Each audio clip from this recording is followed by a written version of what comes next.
personnalités les plus prestigieux qui sont venus ici. Il y a aussi Ingrid Betancourt, qui est actuellement prisonnière des FARC en Colombie et qui est une personne extraordinaire que tu as eu la chance de rencontrer. Est-ce que tu peux nous parler un peu de cette rencontre?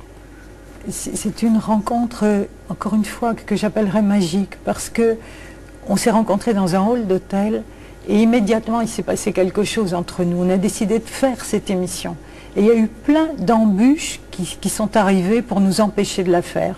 Et puis un jour, enfin, on a pu se retrouver l'une en face de l'autre. Donc c'était de très très belles retrouvailles. Et 15 jours après, Ingrid était enlevée par les FARC, donc les forces armée révolutionnaire colombienne, et ça fait 2 ans et demi qu'elle est otage de ces forces. Alors ça c'est vrai, c'était un souhait de ma part qu'elle soit encore présente aujourd'hui, parce qu'elle m'avait envoyé un mail après l'émission, vous garderez toujours une place dans mon cœur, et je voudrais qu'elle sache là où elle est qu'elle a toujours cette place dans mon cœur. Et pour qu'on ne l'oublie pas, pour qu'on se rappelle quel est son combat, qui est vraiment un combat extraordinaire, on va la revoir. Et il n'y a pas qu'elle, il y a d'autres otages là-bas en Colombie aussi qu'il ne faut pas oublier. Mais donc vous viviez une vie assez mondaine, puisqu'il y avait des réceptions sans arrêt chez vous avec mes parents. Oui, bien sûr. Mais il y avait aussi Anita qui était là quand même pour remettre de l'ordre dans tout ça, vous faire voir clair, non? Oui, Anita, c'était notre nourrice. Elle habitait avec nous et s'occupait de nous tout le temps.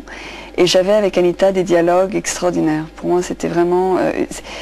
je pense que c'était la voix de la conscience. Il y avait beaucoup de sagesse dans cette femme c'était une Portugaise d'un milieu humble, mais très intelligente, très fine, et qui regardait tout ce que nous vivions et me disait, Ingrid, ce que tu vis et ce que tu vois ici et tout le confort que tu as, c'est une illusion.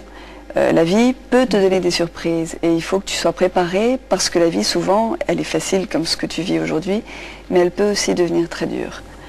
Mais Ingrid Betancourt, avant de devenir présidente de la République, vous avez été députée. Et je voudrais quand même revenir à ça, parce que vous qui n'étiez pas connue, quand même là-bas vous aviez vécu à l'étranger, vous retournez en Colombie, et pour vous faire élire, quand même, vous employez un système, je vais quand même le sortir, parce que ça c'est quand même assez incroyable. Votre symbole presque, c'est le préservatif, parce que la corruption, pour vous, c'est synonyme de sida, donc préservatif. Et vous, la fille de ministre, vous allez aller distribuer tous les préservatifs au carrefour de Bogota. C'est un vrai scandale, avec une précision, c'est que je n'ai jamais ouvert. Vous les laissez fermer. Vous voulez que je le remette dans le... fermé. Mais c'était un symbole. C'était la façon de dire aux Colombiens, et de le dire de façon à ce qu'ils ne l'oublient pas, la corruption en Colombie, c'est l'équivalent du sida. C'est quelque chose sur lequel il faut faire attention, il faut se protéger.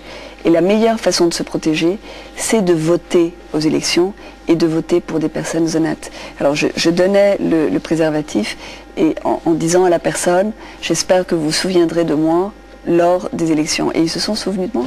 Vos parents n'ont pas tellement apprécié, je crois. Non, mon père était très vexé, il a trouvé que c'était quelque chose de très mauvais goût. C'est pour ça que je dis que je n'ouvrais pas le sachet. Mais... Vous qui êtes quand même, je considère, une femme forte, peut-être que c'est là qu'est votre faiblesse. Vous êtes toujours inquiète, vous dites, j'ai une peur animale quand je pense à mes enfants.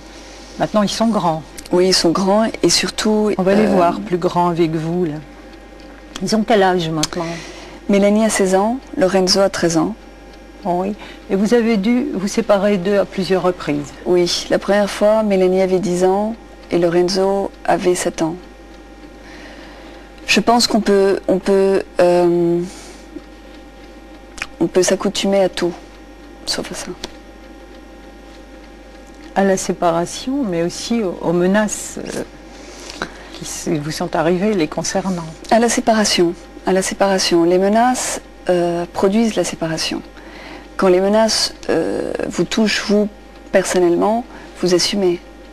D'une certaine façon, c'est un choix. Enfin, pour moi, il était clair que j'avais pris un engagement et que même sous la menace, je n'allais pas changer mon engagement.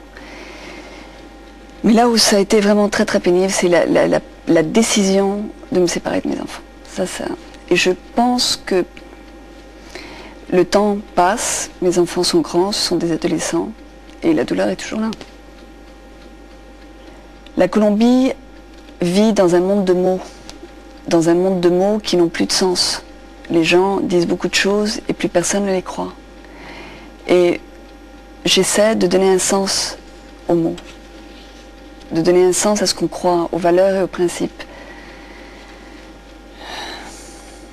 Je crois qu'être humain, c'est ça. Être humain, c'est avoir la possibilité d'aller au-delà de certaines choses pour défendre ce qui pour nous en tant qu'être humain est nécessaire et obligatoire. Oui, il y a une petite lueur d'espoir, je l'ai appris, parce que vous savez qu'il y a beaucoup de comités de soutien qui se sont créés un petit peu en Belgique, mais partout dans le monde. Et depuis le 18 août, le président colombien, le président Uribe, a changé un peu d'attitude. Il accepte de négocier avec les FARC. Alors on espère quand même que des choses vont bouger enfin, un échange de prisonniers. Et aujourd'hui, le 8 novembre, eh bien, il y a une manifestation en faveur d'Ingrid et des otages à Washington. Et je sais qu'une distinction va être remise au père des enfants d'Ingrid et sûrement que la maman sera présente aussi. C'est quand même terrible ce qu'elle dit dans l'émission, c'est qu'elle ne supporte pas de ne pas voir ses enfants. Ah oui, c'est terrible. C'était donc combien de temps avant son kidnapping? Oui, l'émission a été diffusée 15 jours avant le kidnapping. Oui. Ah ouais. Elle a dit c'est le pire, on peut s'habituer à tout sauf à ça. Et on voit à ce moment-là, elle est nerveuse, elle est pas bien quand elle parle de ses enfants à ce moment-là. Une sacrée femme. Oui.